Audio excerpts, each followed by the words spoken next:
আমন্ত্রণ জানাচ্ছি পল্লী টিভির খেলাধুলা বিষয়ক নিয়মিত অনুষ্ঠান পল্লী স্পোর্টসে। দর্শক, বাংলাদেশের সাবেক অধিনায়ক মাশরাফি বিন মুর্তজা যেই মাঠে খেলেছেন নিজের শেষ টেস্ট ম্যাচ, সেই মাঠেই বৃহস্পতিবার নেদারল্যান্ডসকে বিপক্ষে টি-20তে জয় পেয়েছে টাইগাররা।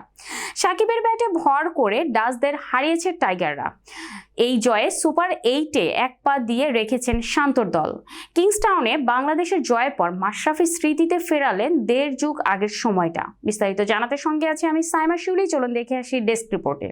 চলতি বিশ্বকাপে বাংলাদেশের খেলা নিয়ে বেশ সরব সাবেক টাইগার অধিনায়ক মাশরাফি। ডাচদের বিপক্ষের জয়ের পর নিজের ফেসবুকে মাশরাফি লিখেছেন, বাংলাদেশের ক্যাপ্টেন হয়ে সেন্ট কিটসের এই মাঠে প্রথম টেস্ট মাঠ খেলেছিলাম। প্রথম ইনিংসে সম্ভবত 38 বা 40 রান করেছিলাম। প্রথম ইনিংসে 6 ওভার বল করে ইনজুরিতে পড়ি এবং পরে আর বল করা হয়নি। যদিও টেস্ট ম্যাচ আমরা জিতি এবং রিয়াদ সেকেন্ড ইনিংসে 6 উইকেট পাই। এটাই আমার শেষ টেস্ট ম্যাচ ছিল এবং আমি এরপর অপারেশন করে আবার প্রায় 8 মাস পর দলে ফিরি।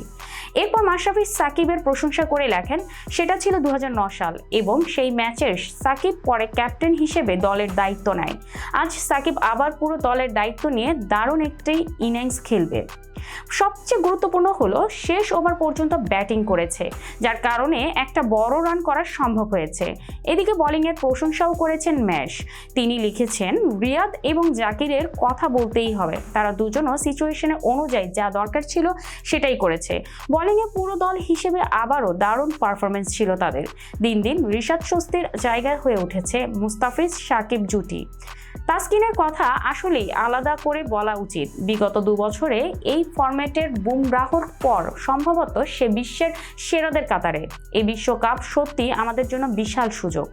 এক তো স্লো উইকেটে খেলা, যেটা আমরা সবসময় আশা করি। বাংলাদেশের এখনও সুপার 8 নিশ্চিত না হলে মাশরাফি নিশ্চিত যে তারা সুপার 8-এ জায়গা করে নেবে, যার কারণে দলকে আগেই অভিনন্দন জানিয়েছেন তিনি। মাশরাফি লেখেন, সেরা 8-এ স্বাগত। দর্শক, এবার শুরু হবে আমাদের আসল বিশ্বকাপ। এই উইকেটে কেউ সেরা দল নয়। আমরা বিশ্বাস রাখতে পারলে দারুণ কিছু করা সম্ভব।